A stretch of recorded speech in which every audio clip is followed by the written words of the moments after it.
Oi gente, eu sou o Roberto, você está no canal do Rusgeek e hoje é dia de resenha da trilogia 1Q84 de Haruki Murakami.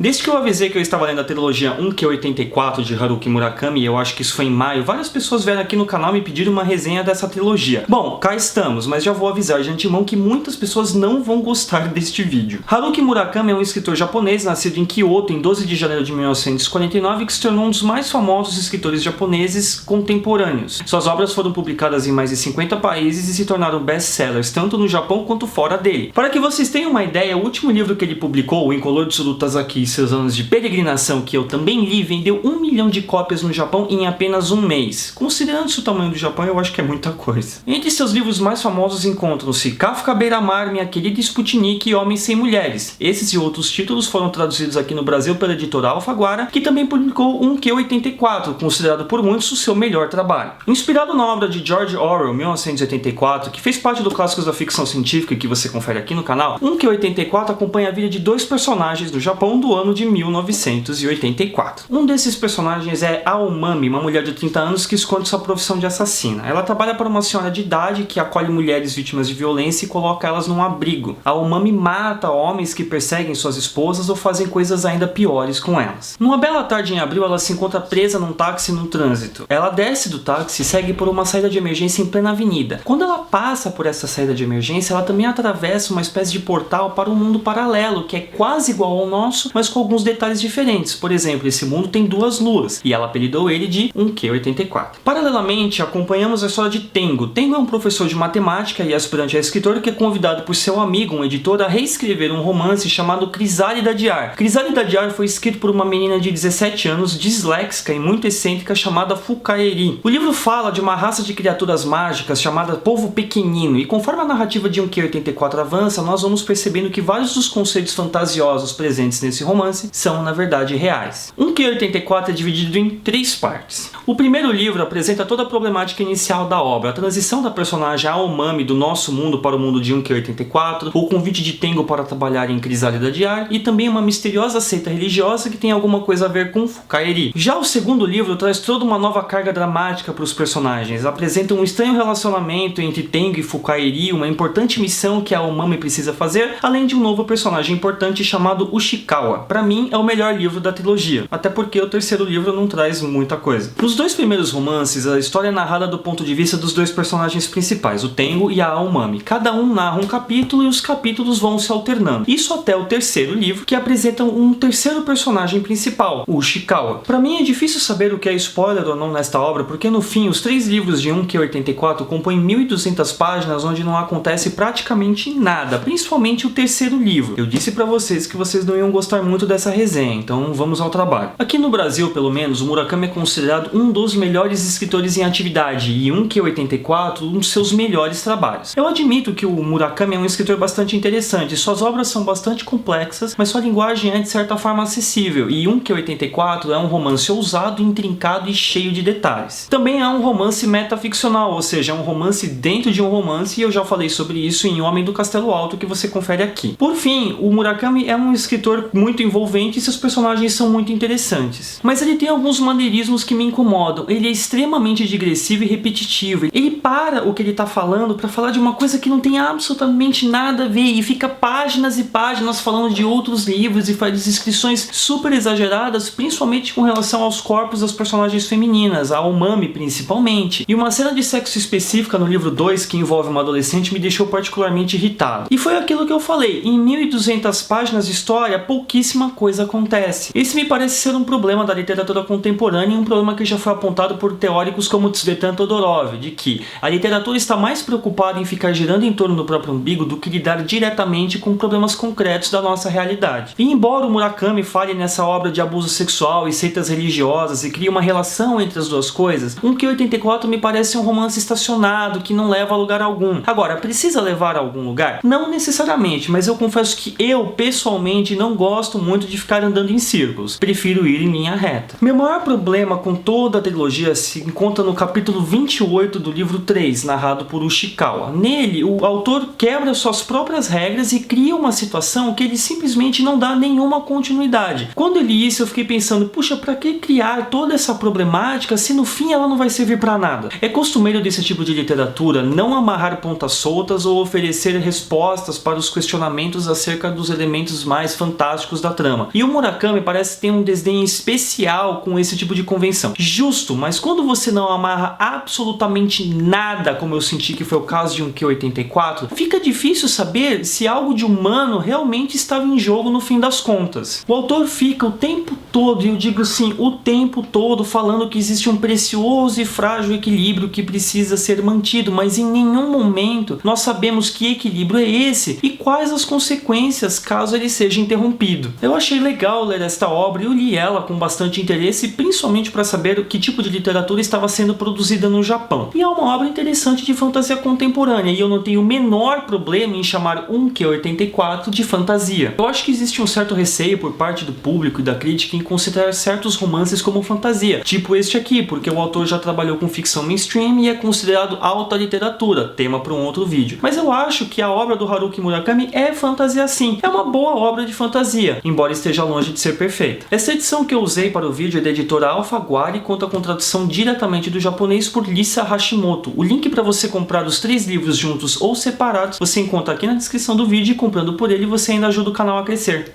E é isso, gente, eu espero que vocês tenham gostado. Eu sei que aqui no Brasil Haruki Murakami é muito reverenciado, então eu estou aguardando ansiosamente uma enxurrada de comentários dizendo que eu não entendi o livro, que eu tenho visões pré-concebidas de literatura em geral, então tudo bem. Mas, quando você for deixar seu comentário, aproveite e se inscreva no canal caso não seja inscrito e deixe seu joinha. Até a próxima, tchau, tchau!